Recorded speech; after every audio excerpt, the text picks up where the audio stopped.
What if everything you believed about your life, your family, your past, even your identity was a lie? What if the father you thought was dead had been searching for you all along? And what if your entire world changed the day you visited your mother's grave? This is the true heart-shattering journey of a young girl in a wheelchair who uncovered a secret that would rewrite her future forever. Stay with us, because what happens next will leave you in tears. Dear friend, what you're about to experience is not just a story. It's a deeply human journey about lost resilience and the quiet, unexpected ways love finds us when we need it most. If this is your first time here, I invite you to drop a comment and tell us where you're watching from. We love hearing your voice. And if you're someone who believes in second chances and the hidden strength of ordinary people, and in stories that stay with you long after they end, consider subscribing and tapping the bell icon. We share moments that matter. Thank you for being part of this one. Now let's begin. Have you ever stumbled into a place so steeped in memory that it seemed to whisper secrets you weren't meant to hear? For 9-year-old Emily Carter, that place was Magnolia Cemetery in Charleston, South Carolina, and what she would discover there would shatter everything she thought she knew about her life. Emily had spent her entire childhood at Charleston Children's Haven, a modest but loving group home. She had never known a father. All she had was a single faded photograph of her mother and a music box that played a haunting melody, the only things left to connect her to a past that seemed forever out of reach. It was a crisp November morning when Miss Brenda Coleman, the Haven's director, gently told her, "Emily, I think it's time you visit your mother's grave." Emily's heart raced. In 9 years, no one had ever taken her. Part of her was thrilled. Another part was terrified. What if it made her feel even more alone? When they arrived at Magnolia Cemetery, a cold mist curled between the old oaks draped in Spanish moss. The place seemed to hum with unseen energy. Emily clutched a bouquet of daisies, her mother's favorite, she had been told, as Miss Coleman wheeled her gently down the winding path toward an ancient stone beneath a massive magnolia tree. That's when they saw him. A tall man in a dark overcoat stood alone by the headstone, his shoulders hunched, head bowed. His trembling fingers traced the carved letters of Emily's mother's name. Miss Coleman instinctively stopped. "We should wait," she whispered. But it was too late. The man turned his eyes, landing on Emily. The world seemed to stop. He stared, frozen, as if seeing a ghost. "No, it can't be he," whispered hoarsely. His face turned ashen. Miss Coleman stepped protectively in front of Emily's wheelchair. "Sir, we didn't mean to intrude. You have her eyes," the man said, his voice breaking. Emily stared at him, confusion swirling. "Who are you?" Miss Coleman asked, suspicion lacing her tone. He steadied himself, trying to regain composure. "I'm Dr. Nathan Hale. Olivia Carter was my wife." The words crashed into the air like thunder. Emily gasped. Miss Coleman's eyes widened. "That's impossible." "We were told she had no living family. Her husband had died." Dr. Hale's face darkened. "I was told they both died, that neither survived that night." The next moments blurred into a haze of disbelief. Emily's hands tightened around her daisies. Her breath caught in her throat. "Are you saying you're my father?" she whispered. Tears welled in his eyes. He knelt beside her. "I am. I never knew you lived." No movie scene, no novel could prepare a heart for that moment. A child who'd spent her life believing she was alone, now faced with a stranger claiming to be her father. A father who had mourned a child he thought lost forever. As if pulled by an invisible thread, Emily slowly reached out her trembling hand. Dr. Hale took it gently, his own shaking. "You have her hands, too," he murmured. For the first time, Emily's heart stirred with something new. Not certainty, but possibility. Miss Coleman, eyes shimmering, placed a steadying hand on Emily's shoulder. "Perhaps we should talk somewhere warmer."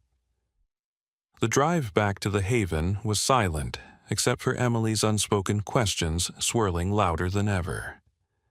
Later that night, she sat by her window, the music box softly playing. Tears slipped down her cheeks as she whispered into the darkness. "Mama, did you know he was out there? Did you try to tell me?"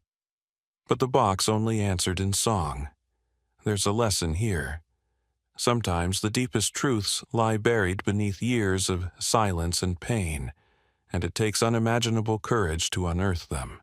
In a single moment, Emily's world had expanded beyond the walls of Charleston Children's Haven, but with that expansion came uncertainty, fear, and hope all tangled together. And the story was only beginning. Because sometimes the past doesn't stay buried, and sometimes when it surfaces it brings more questions than answers. In the days that followed, Emily would discover that someone had worked very hard to ensure her father never found her, and that the threads of her life had been woven with deliberate deception. But first, a fragile bridge had to be built between two strangers, bound by blood, but separated by grief. And that's where we'll go next. Dr. Nathan Hale's footsteps echoed in the old hallways of Charleston Children's Haven as he returned the next afternoon, a small photo album pressed tightly in his hand. His heart pounded with a strange mix of hope and dread. Less than 24 hours earlier, he had discovered that his daughter, whom he had mourned for nearly a decade, was alive. Now he was about to meet her again, not in the shadow of a cemetery, but in the fragile light of a possible future. Emily Carter waited in the small sitting room, her wheelchair turned toward the window. Her fingers absent-mindedly traced the grain of the wooden armrest. She didn't know how to feel. The word father felt unfamiliar, too big to fit in her world. What if he disappeared again? What if this was all a mistake? Ms. Brenda Coleman knelt beside her, smoothing a stray lock of hair. "Sweetheart, you don't have to say or do anything you're not ready for. Just be yourself." The knock at the door made Emily's breath hitch. Miss Coleman opened it, revealing Nathan, looking less imposing than before in a soft gray sweater instead of a starched coat, his eyes uncertain. He held out the photo album like an offering. "Hello, Emily," he said softly. "I thank you for seeing me." Emily's voice was small but steady. "Hello, Dr. Hale. Please call me Nathan, or whatever feels right." A silence settled between them, heavy and fragile. Finally, Nathan slid the album toward her. "I brought something. Pictures of your mom. I thought you might like to see them." With trembling fingers, Emily opened it. The first photo stole her breath, a young woman with eyes so much like her own, laughing on a beach, her hair wild in the wind. Page after page unfolded a life Emily had never known: her mother as a medical student, her mother painting a nursery, her mother radiant with love. Tears welled up as she whispered she was beautiful. Nathan's voice thickened. "And she would have loved you more than anything." Then Emily hesitated. "Why? Why didn't you know about me?" Nathan drew a long breath, choosing each word with care. "When you were born, there was a terrible storm. The hospital lost power. I was told both you and your mother didn't survive. I believed them. I grieved for you every day." Miss Coleman interjected gently. "We were told the same, that there was no family. It seems someone made sure to keep you apart." Nathan's jaw clenched. "I intend to find out who and why." For Emily, the room seemed to tilt. So many years alone, could they have been different? Her small voice broke the silence again. "Are you going to stay?" Nathan's eyes shone with unshed tears. "If you'll let me, I will never leave again." Later that week, Nathan returned, this time with a small silver-wrapped box. Emily, now more curious than wary, met him in the sun-dappled library. Inside the box lay a delicate music box identical to the one she'd kept for years, but newer, untarnished. "Your mom gave me this to hold for you," Nathan explained. "She wanted you to always hear music in your life." When the first notes filled the room, Emily's tears came freely. It was the same melody that had comforted her countless lonely nights. In that moment, a thread stretched across time, weaving her heart to her mother's, and now to her father's. But beneath the budding connection lay questions Emily was too afraid to ask. She carried them like pebbles in her pocket. Would Nathan still want her if he knew how hard her life could be? Would she have to leave the only home she'd ever known? The next visit brought more than answers. It brought a new ally. Nurse Diane, an old family friend, had reached out to Nathan after hearing whispers of the cemetery meeting. "There's something you should know." She confided, her voice low. "That night, your wife's chart was altered. I suspected it, but when I raised concerns, I was silenced. Someone didn't want you to know the truth." Nathan's fists clenched. The betrayal was deeper than he imagined. But now he had a new mission, not just to rebuild a family, but to reclaim the truth. Meanwhile, Emily wrestled with her own fears. During an art session, she asked Miss Coleman, "If I leave, will I still be me?" "Oh, sweetheart," Miss Coleman said, pulling her close. "Who you are doesn't change because of where you are or who you're with. You will always be Emily Carter, brave, kind, and loved." Encouraged, Emily asked to visit Nathan's house. She wanted to see this new world for herself. The house stood stately by the Ashley River, its columns white against a deep blue sky. Inside, the rooms were beautiful, but cold. Pictures of Emily's mother adorned the walls, untouched by time. "I had these," Nathan said softly, "but they felt incomplete without you." He showed her a room he had begun to prepare: wide doorways, low shelves, a garden visible through large windows. "I want this to be a place where you feel at home," he said. "No pressure, only possibility." Emily smiled, then her brow furrowed. "What if I can't do what other kids do? What if I need too much help?" Nathan knelt, meeting her gaze.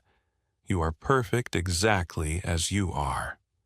You don't need to change for me or anyone." But even as he spoke, another truth loomed.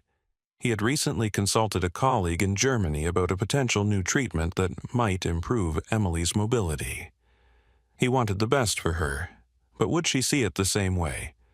Over dinner, he broached the subject. "Emily, there are doctors doing amazing work. If you'd like, we could explore." Her fork clattered to the plate. "You want to fix me?" "No," he said quickly. "Only if you want to. You are enough exactly as you are." Her eyes shimmered with unshed tears.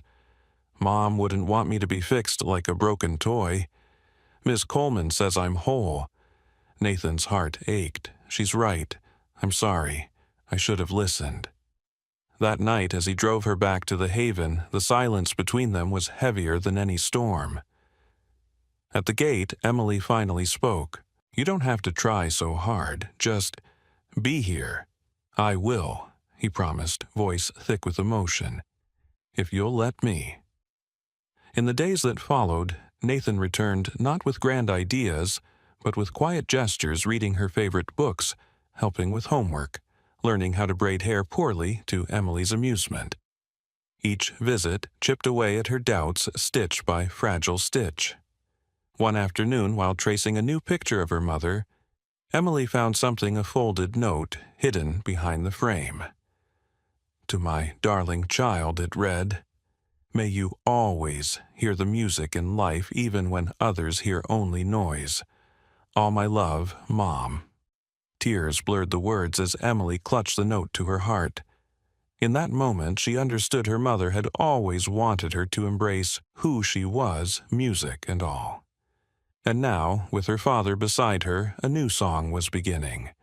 but the harmony would soon be tested by forces neither of them had yet seen. The following Saturday, Emily Carter wheeled up the newly built ramp that led to the back entrance of Dr. Nathan Hale's house.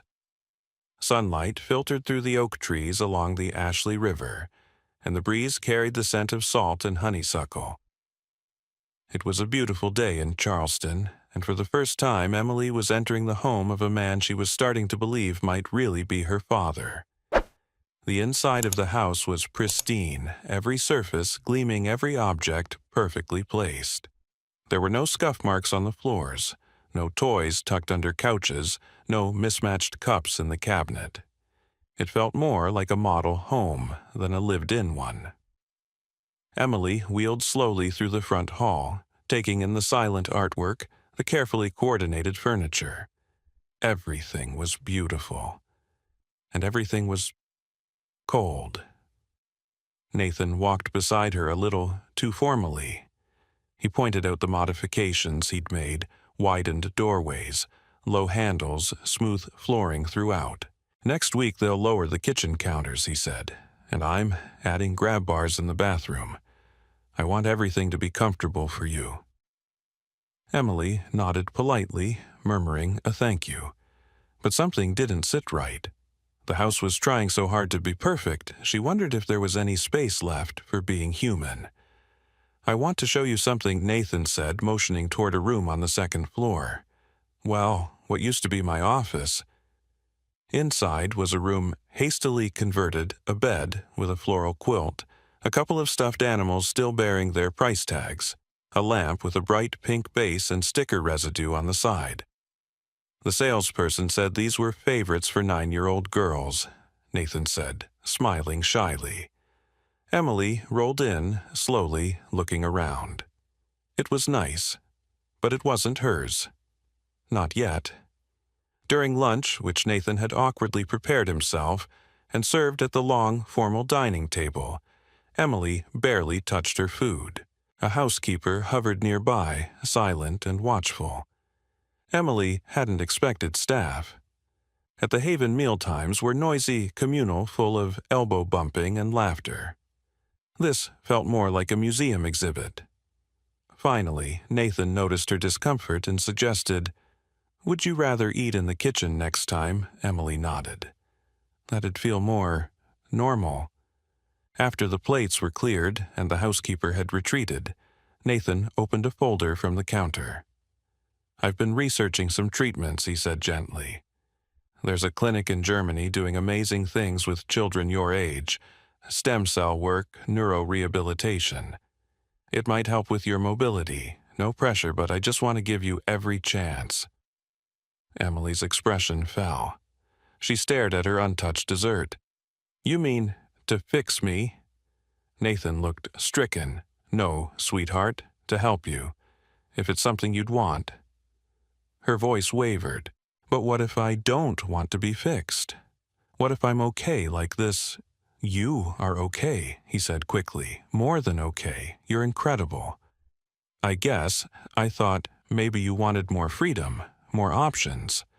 My legs don't work," she said quietly, "but that doesn't mean I'm broken." Nathan was silent for a long moment. Then he knelt beside her chair, meeting her gaze. "You're absolutely right. And your mother would have said the same thing. She always reminded me that people aren't puzzles to solve. Thank you for reminding me, too." The ride back to the Haven was quiet. Emily looked out the window most of the way, watching the trees blur by. Nathan gripped the steering wheel mentally, replaying every word, every pause, hoping he hadn't undone what they'd been building. At the Haven, Miss Coleman greeted them at the door. "How was the visit?" Emily hesitated, then answered honestly. "His house is really big and clean, but it doesn't feel like anybody lives there." That night she lay in bed, her music box playing softly. She held the note from her mother, rereading it by the moonlight. "May you always hear the music in life, even when others hear only noise." She whispered to the darkness, "I think I'm starting to hear it." The following week, Nathan returned, not with blueprints or treatment brochures, but with a simple lunch and a sketch pad. "I was wondering if you'd help me," he said. "Design your room. Your real room. However you want it." Emily's eyes lit up. She began drawing a wall of shelves for books, a window bench, a purple accent wall, a small upright piano. She even added a wheelchair lift to a backyard treehouse. "That might be hard to build." Nathan chuckled. "You're a surgeon," she teased. "A treehouse should be easy." When she showed him the drawing, his throat tightened. "Is this how you imagine it could be?" "It's how I'd like it to be," she said suddenly, unsure. "Well," then he said, ruffling her hair, "that's exactly what we'll build." Days turned into weeks, and their visits developed a rhythm. Tuesdays and Thursdays, Nathan picked her up after school. Saturdays were adventure days, picnics, museums, art exhibits. They learned each other's rhythms. Nathan always called ahead to ask about wheelchair access. He carried a portable ramp in his trunk. He learned to read Emily's signs of fatigue, and she learned the way his hands shook when he was nervous, even if his face stayed calm. One rainy afternoon, as they shared ice cream in the courtyard, Emily looked up at him and asked, "What would happen if I lived with you?" Nathan's spoon froze midair. "Have you been thinking about that sometimes? But then I think about Miss Coleman and the other kids, and I feel weird, like I'm leaving them." Nathan set his bowl aside and took her hand. "Family isn't about choosing one person over another. It's about making a bigger circle. Ms. Coleman will always be part of your life. If you wanted to live with me, I'd want her to visit all the time." Emily was quiet for a while, then nodded. "I think I'd like that, a bigger circle." Later that evening, Ms. Coleman found Emily carefully folding the drawing of her dream room and placing it next to the music box on her dresser. "Big plans," Miss Coleman asked, smiling softly. "He's changing everything," Emily whispered. "For me." "That's what love looks like," Miss Coleman said gently. "It doesn't always come with loud promises. Sometimes it looks like blueprints and ramps and someone willing to learn." Emily looked up. "Is it okay?" "If I want that, sweetheart," she said, hugging her tightly. "It's more than okay. You deserve it." Somewhere between the quiet corners of the Haven and the echoing hallways of Nathan's house, a promise had begun to form. Not one spoken aloud, but written in actions drawn in pencil and folded into hearts still learning how to love again. The air in the Charleston courthouse was thick with quiet tension as Nathan Hale adjusted his tie in the hallway mirror. 3 months had passed since the day he found Emily at her mother's grave, and those months had been filled with discovery, healing, and growing love. Yet today, all of it could be threatened. In a few short moments, the future they had begun to build might slip through their fingers. Emily waited beside him in her wheelchair, dressed in a navy blue dress they had chosen together. In her lap, she clutched a small folder filled with drawings and photographs, her version of evidence proving the life they had begun to create. Her fingers traced the folder's edge as she whispered, "Dad, what if the judge says no?" Nathan knelt beside her. Emily judges want what is best for children. All we can do is tell the truth about how much we love each other. That's enough. Just then, Ms. Brenda Coleman arrived, dressed in a tailored gray suit. Her presence alone steadied them both. She knelt in front of Emily and smiled. "You both look perfect. Just be yourselves." Inside the courtroom, the walls were softer than Nathan had imagined. No imposing columns, no grand bench towering over them. Judge Lorraine Parker was known for her fairness in family cases, and her warm eyes met Emily's with a gentle nod. "Dr. Hale," she began, "I've reviewed your petition for adoption. This is an unusual case, biological father reunited with daughter after a tragic miscommunication. I would like to hear from all involved." Nathan spoke first, his voice steady. "Your Honor, I was misled to believe my wife and daughter had both died during childbirth. It wasn't until recently that I learned Emily had survived. Since then, I have done everything I can to be a part of her life and to create a home where she is loved and supported." Judge Parker nodded, then turned to Ms. Coleman. "As Emily's guardian of record, do you support this petition?" "Wholeheartedly," Ms. Coleman said. "Dr. Hale has demonstrated not only love, but the willingness to learn what Emily needs, not just physically but emotionally. Their bond is genuine." Before the judge could respond, the courtroom doors opened. A well-dressed woman entered her presence, icy and composed. A lawyer followed close behind. "Your Honor, my apologies for the interruption," the lawyer began. "I am Richard Morton, representing Mrs. Miranda Sutton, maternal aunt of Emily Carter. We are filing a counter-petition for custody." The room fell silent. Nathan's pulse quickened. Miranda Sutton, Olivia's estranged sister, a woman who had never once reached out to Emily. Judge Lorraine Parker gestured for them to proceed. Miranda rose, her voice clipped and cool. "Your Honor, I was unaware of my niece's existence until recently. My sister and I had our differences. But a single father with a demanding medical career cannot properly care for a child with special needs. I can provide a stable two-parent home and financial security." Nathan's lawyer countered with evidence of Nathan's reduced work schedule, home renovations, and the strong support network now in place. Yet with every word Miranda spoke, doubt began to seep into the courtroom. Emily watched tears pooling in her eyes as adults debated her future as though she were invisible. Her small voice broke through the noise. "Your Honor, may I say something?" Judge Parker nodded, silencing the room. Emily wheeled forward, clutching her folder. "I never knew I had an aunt. She never came to see me.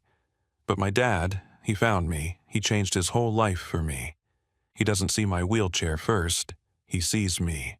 She opened the folder, showing drawings of their new home, pictures of their outings, a note from her mother. "He even learned to braid my hair," she said softly. "And he's terrible at it, but he tries.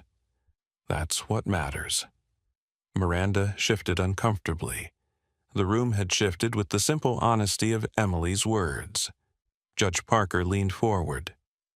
"Mrs. Sutton, while I appreciate your concern, the bond between Emily and Dr. Hale is clearly profound. Family is more than blood. It is presence. It is love." Nathan reached for Emily's hand, his heart aching with pride and fierce protectiveness. As the judge prepared to issue her ruling, Nurse Diane entered quietly, carrying a sealed envelope. The judge allowed her to speak. "Your Honor, I was the nurse on duty the night Emily was born. I recently discovered evidence that the hospital records were deliberately altered by an employee now connected to Mrs. Sutton's law firm. I believe this was an attempt to keep Dr. Hale from knowing the truth." Gasps rippled through the courtroom. Miranda's face paled.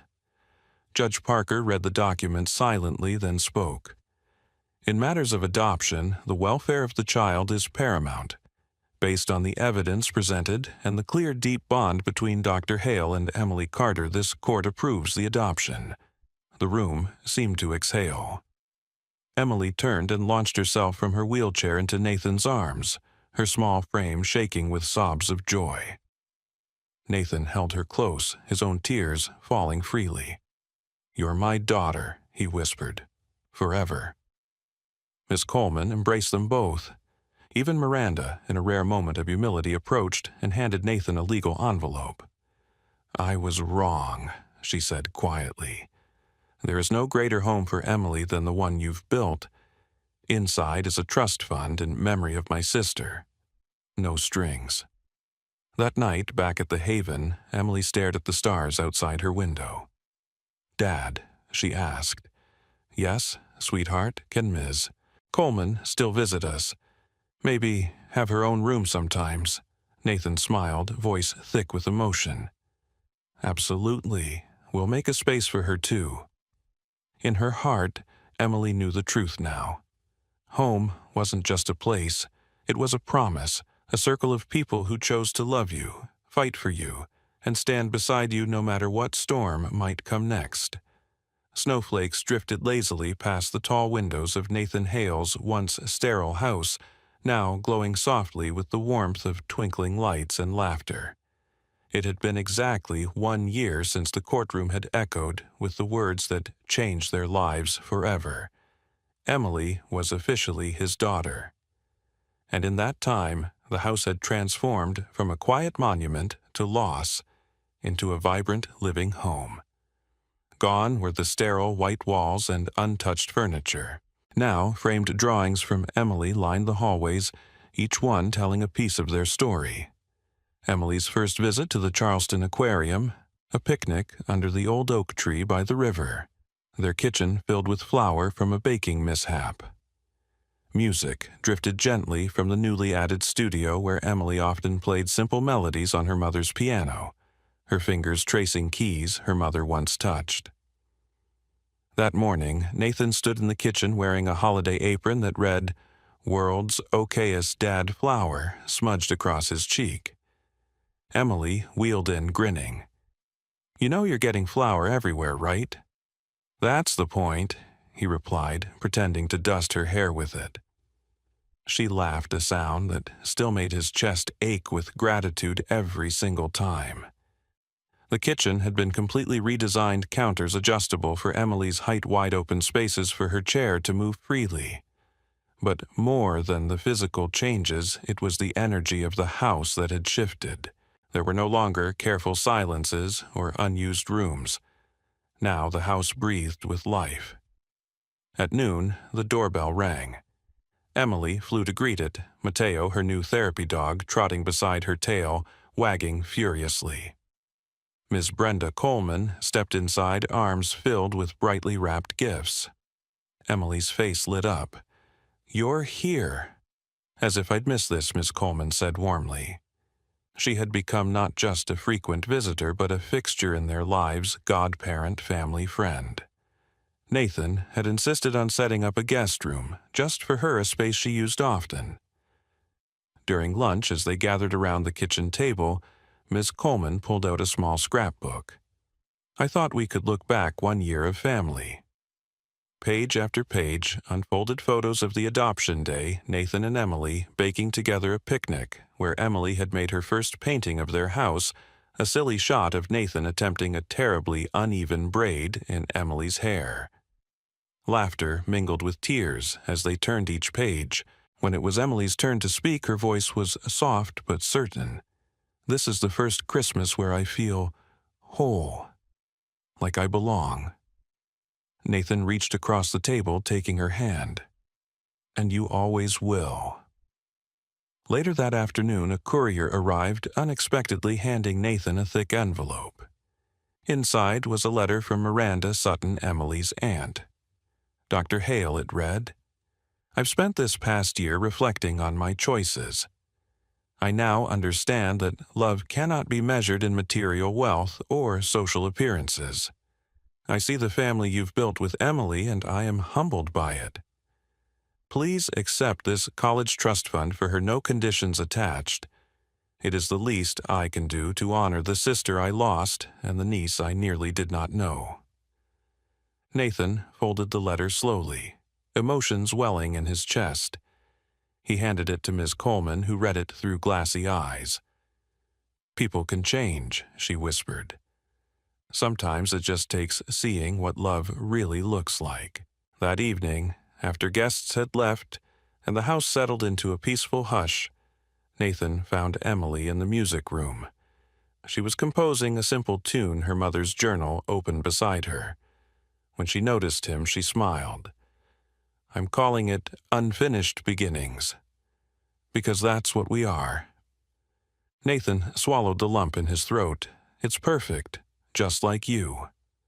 He sat beside her, wrapping an arm gently around her shoulders. They listened to the melody together, a father and daughter bound not only by blood, but by every choice they had made to find each other again. The greatest lesson Nathan had learned wasn't about building ramps or modifying homes. It was that building a family is not about structure. It is about presence, about choosing every single day to love and to show up no matter the storms that may come. And as Emily's music filled the room, he knew with certainty their home had never just been a place. It was and always would be a promise. Life has a way of surprising us in the most unexpected moments. For Emily Carter, what began as a simple visit to her mother's grave unraveled a lifetime of unknown truths and opened a door she never knew existed. A little girl who had grown up believing she was alone discovered that her father, Dr. Nathan Hale, had been grieving for her all along, misled by those who had chosen deception over compassion. Through this emotional journey, Emily and Nathan rebuilt a bond that had been stolen from them, not with grand gestures, but through the quiet, everyday acts of love, shared stories, small kindnesses, patient listening, and an unwavering promise to stand by each other. Together, they turned a cold, empty house into a true home, a sanctuary of laughter, music, and warmth. The people around them, like Miss Brenda Coleman and even Miranda Sutton, became part of a larger, chosen family. They proved that love is not limited by blood or circumstance. It is something we cultivate, choose, and nurture even when it seems impossible. From this story, we can all draw a powerful lesson in compassion, patience, and the courage to forgive. Life will inevitably bring us storms, loss, betrayal, misunderstanding, but how we choose to respond defines who we are. Nathan could have allowed bitterness to consume him, but instead he chose love. Emily could have rejected a father she never knew, but she chose to trust and open her heart. Miranda, once consumed by resentment, chose humility and contribution. These choices remind us that we must meet others with grace, allow room for redemption, and understand that healing is rarely a straight path. In today's world where divisions can feel sharper and understanding can feel scarce, their story teaches us to pause to listen more deeply and to offer second chances not only to others but to ourselves.